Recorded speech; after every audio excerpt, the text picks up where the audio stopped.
time. Why Australia? Opportunities. Everybody goes to certain places for certain opportunities. My opportunity was what I've learned in horse racing and what does, there he is. He's finally getting there. Good. Anyways, opportunity is Chris Waller. He was New Zealand. He wasn't making money in New Zealand. And then he got on Winks. Whoa, he's just winning races. I really like Chris. He's a nice guy, right? And I've been in horse racing, and I saw the comings and the goings of the racing system in Canada and the United States. Now, am I saying horse racing's bad here? It could get better if we get rid of some of these crappy politicians that are taking up land and stuff. But there's two places that could help Australia. Woodbine's got a lot of Northern Dancer bloodline, right? And I was getting these tips from a Kentucky when racing was good in England and the United States. It's flat track, it's dirt track. I learned a lot off of him what's going on with racing. He's an old boy, old school. Living up in Oregon. And I talked to Alan up in Queensland. He's right. Woodbine, Ontario, and Saratoga in California. They got the horses. And the trick is this miler stayer. We're just running sprinters. So I looked at a horse and he says, I don't know if he's a good horse. He's at Coolmore. He just caught my eye. And that was, what was that horse name? Merchant Navy.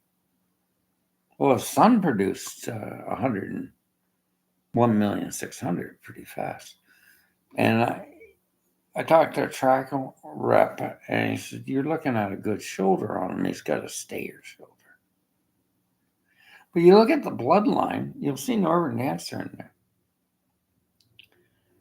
Northern wasn't a real, he was a Canadian horse.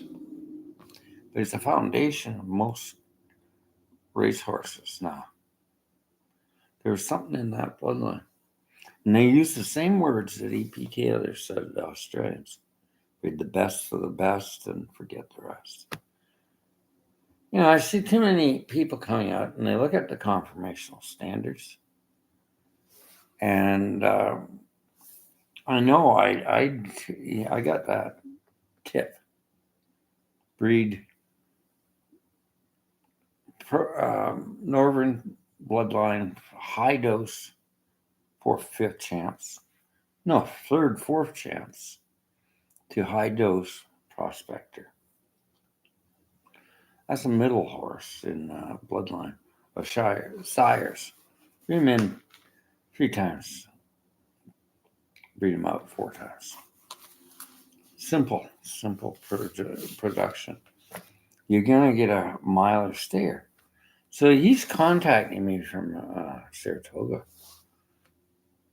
But he wasn't, I hate text. And he was texting me. There she goes. I'm walking down to the bar. Oh, hell, I got drunk. Because I had an investor in Ireland, a damn good investor. But he kept on saying, there she goes, there she goes, there she goes. She's the X Factor, Greg. She's the X Factor. So half the horses don't come into their own, and he says, that horse has got to come into its own. It's a miler stayer. I said, what is she at? Because I can claim her for 15,000. Bring her across, no, 30,000. Claim her and bring her across the border. Oh, there she goes. 200,000. I can't do that. You made me mad. You're texting me. I can't see the horse, but it was that bloodline. So he was in the thoroughbred, and then I told the Ontario Jockey Club. And I get a call. Who are you? chairman of the board of Woodbine and chairman of the board of the Canadian Thoroughbred Association. I get a call from a Toronto reporter. He's a sports reporter. You don't know the money at Woodbine. No, I don't. You don't know the money going into racing here. I talk to people and they say, yeah, there's a lot of money in the Battle of the Great Lakes. And Saratoga is where the bloodline is. So Alan up in Queensland said it right. He's a bloodstock agent. And he's a stallion manager. He says, you're Ontario? He's smart. He's a smart Australian. Jason kept on saying there, bushies. Jason, this man's making money at Flemington. And I talked to him. He says the system's screwed because too much drugging in the barns. You know, we're using chemicals for everything. Oh, I want naturopathic horse. I agree. So I just looked at him. He was on YouTube when I was in the hospital. Holy cow, you won a $41 million race. Oh, you're not too stupid. And you're an older man that has been training horses since you were 16, like Jason has. He was an exercise rider. He was in the business. He got really understanding the Thoroughbred Association. And you made a lot of money. And you said you want a naturopathic horse. Well, I'll tell you what I got. And Canada won't be the place to do it. I got China. This guy was working on red light therapy. She says that's expensive. She's Chinese. China. They're made of really nice light therapy units. I can get a fraction of the cost. So I'm going to work on Chinese imports while the Liberals are still in before Paul Webb gets in. And I'm working my way across Canada, and I'm putting in for citizenship by descent. My mother was Australian. And I look at that pathway, and I talk to a lawyer. He says, "Oh, you won't take you long." But I'd like to make some money. I got taken down by my niece. So, you know, a lawyer said from Calgary, you got to write out a plan and tell the story. I notice the story doesn't get out there, right? And that's what law looks at. So I use pen and paper. It works well. And I brainstorm ideas, and I use I'd like to get some horse. Just keep an eye on it. Keep my Canadian citizenship for a while. I'll have a dual. And I'll probably be able to get those horses in when I'm making money in Australia. Because what I'm going to do is I'm going to get into F1 therapy movement. I'm going to get into life coaching and mental health care. And, you know, I got well on True Hope and Power. That needs to go to Australia. That's from Raymond, Alberta. He went down to Utah, their supply chain, but they work. And it gets people well on bipolar and schizophrenia. I think if we improve the food system, and like Don Tillman says, he got shut down on Facebook, on Google. I saw he was shut down. Don Tillman. He came from Utah. He says everybody's sheep in North America, living on the drug system. Oh hell, we know that. So Donnie got shut down on YouTube, but I heard him on. He's on Spotify. He just go over to one to another. He's on Spotify. But why would the Apple shut him down? They said it's false information. It's not false, it's true. It's the soil is so polluted with chemicals, fertilizers, and chemicals, so corporations are running North America. These guys in Australia, they're going to turn the country. They're not politicians, they're billionaires. And they see a future in renewable sector that is going to really make him a superpower. Now, it's funny how I'm finding things. I got a letter from Brisbane. They shut down the coal. Why? Because China is getting out of the coal industry. It's not working for them. and they're getting into renewables. So we hear all this stuff that China's in trouble. Yeah, economically, but they're going to get it out of it. Australia's in trouble with the housing market, right? If you can materialize jobs and employment in the renewable sector and turn the outback green, you're going to be one of those superpowers. Alberta, they're getting into renewable. Ontario, no. You know, we got to look at the economics of it. So, I'm looking at traveling by plane, but I look at Alberta as cheaper flights because your oil sector's supplemented. You got to use what you can get. But the train is a good way to travel in business class. I just signed up for Via Rail 65 plus. I didn't know they had a 65 plus plan. They get points to travel. I like to see Canada. I like this country. I like the beauty. I don't like the politics. I don't like Pierre Paulus. I want to get away from him. Entrepreneurs are not making it. Okay, that's why the problem. But I think we can by building an entrepreneurial stream and helping this country. Because I live in Canada. I'm a Canadian. Born in Canada. I'm an Australian descent. I'm British descent too, but I can't get. Britain's got a lot of problems. I think Australia will be better if they're going into the renewable sector. And I get the money out of that estate, and now I know what I'm doing now. And what am I doing? I'm studying books like The Course in Miracles, spiritual books. I'm reading Dale Carnegie, Napoleon Hill, some foundational self-help books. A lot of stuff on YouTube is self-help. It's not very good. What do I think of clinical psychology? Well, I look around, I don't like what I see in Canada. And what I see on YouTube, I don't like it. I like licensed, certified international therapists. Oh, there's a woman of race I saw on here. Yeah, nice lady, and doing psychology on the train. And just traveling. She's 65 plus. This is my field. I've overcome illnesses. I went and got a blood test. And what did I have? I had perfect blood sugar. I got a little high blood pressure because of no phone. So I'm really upset with Bell. Bell won't replace the phone. That's an iPhone. And I'm starting to question if I should use iPhone. The Apple Watch works.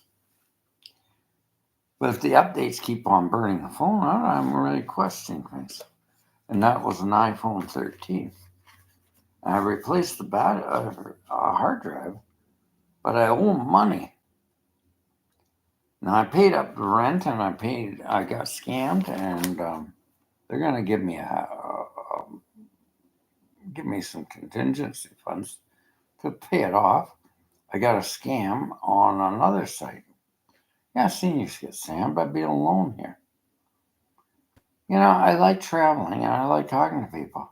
I don't like planes because nobody talks to anybody. Nah, they don't really in Canada. I had a young woman sit beside me going to Vancouver Island on the plane.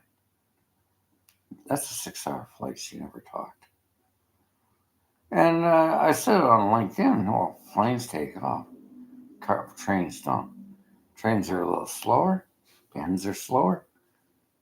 But you meet people and you're talking. What do you learn from talking to people? Communication skills, influence. We live on these computers and we're out of control. Our attention span is so bad now. And I look at parties that run platforms. They got too much information on them. And that's why they're not getting empowered. The Green Party has got a good platform, but it's too big. And I learned that websites should just be condensed because people are just looking for one thing. I write notes and I'm out in the coffee shop and the guy says, my website's a mess. Of course it's a mess. You just got to get somebody that hooks the person in and then start using email lists and getting them to in if they're interested. And then you can sell products and everything. You know, the whole system is completely different. But the foundations of Napoleon Hill are still there. But technology, I got Chat GTS on there. It works good. And like I say, you go to Google and Google something, you're gonna get Reddit and all this that damn stuff all the time. It's not answering questions. Chat GTS ask good questions, you're gonna get answers. And I was trying to figure out a business name. I got it down with all those services and hooking somebody in to the name. I got it. So I go on here right now. I'm washing clothes. He's coming by to help me out. I got to get one of these new phones, and I'll have it hooked in here in the Wi-Fi. I've been making shifts, and I never tried Virgin. It's better than Bell. Oh hell! I had all these pods and everything to get the signal. Their Wi-Fi routers are no good. I'm in a 91.9 apartment, so there's a lot of crosstalk and stuff. I got that Virgin in. It's sort of the guy that came in was with Bell, but they just use the same people. I don't know what's happening, Hank. I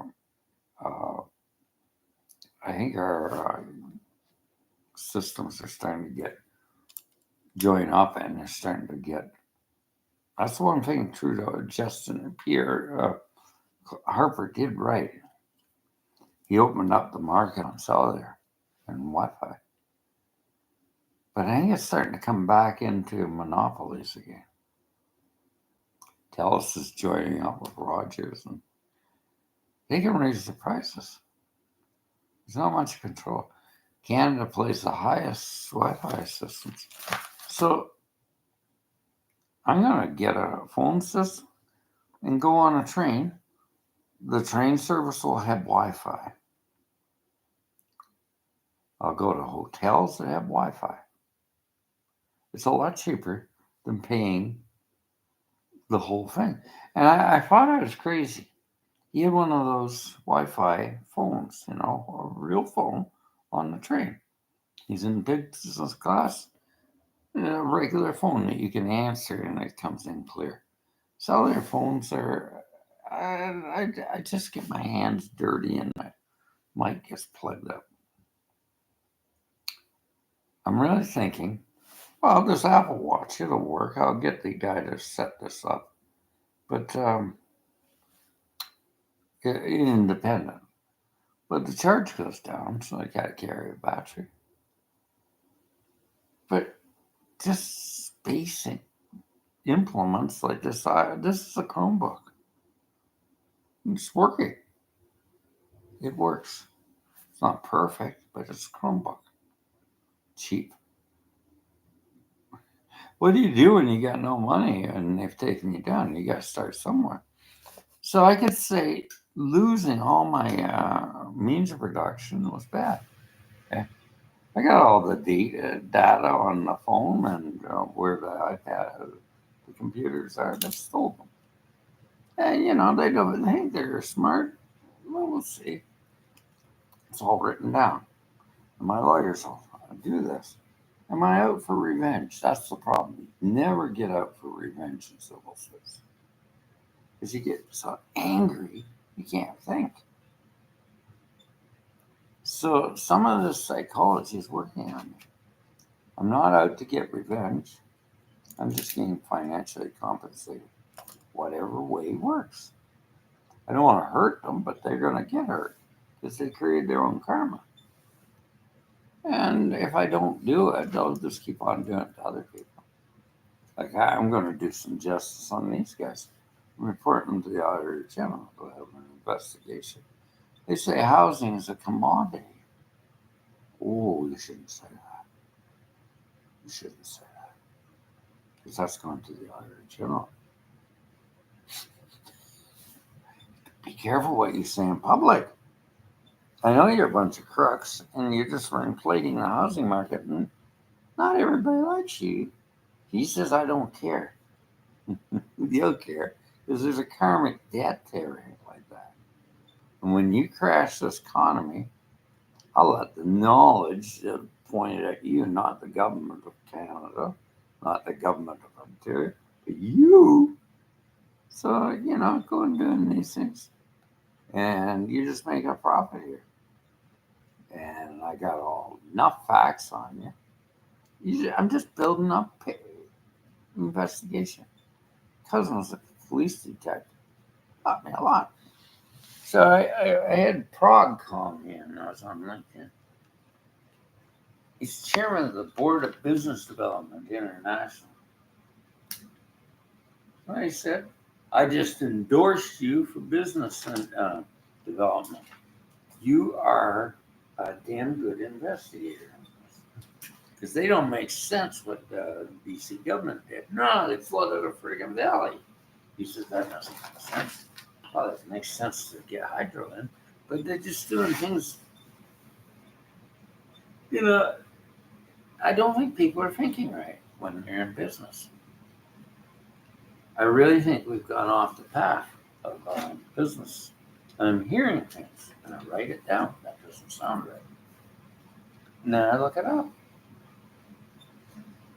The cornerstone of our world is our economy. And if you don't have any care about it, then what's Napoleon Hill say? You don't harm other people. Well, they're harming other people by inflating the market. They're libertarian. They're free market. And that's hurting people. And we want a democratic, regulated economy. And actually, it's against charter rights and freedoms what you're doing. Raising the market up and making it a commodity, because housing on the charter rights and freedoms is a right. If that, they don't take it out. That's what's happening in the world right now. Free libertarianism. Now, we try to save taxes, we use tax lawyers, but we don't do harm to people. We don't invest in shelters, we invest in affordable housing. That's harm, hurting people. It's creating the fentanyl opiate problem worse. People can't live in those shelters. I got enough evidence on that. And they're just tax write-offs. And they're doing harm. People won't stay in them. They go and live in tent city and freeze in the cold. I reported. I closed them down for a while. They're open again. Next one, raise the power. Auditor General. Investigation. Libertarian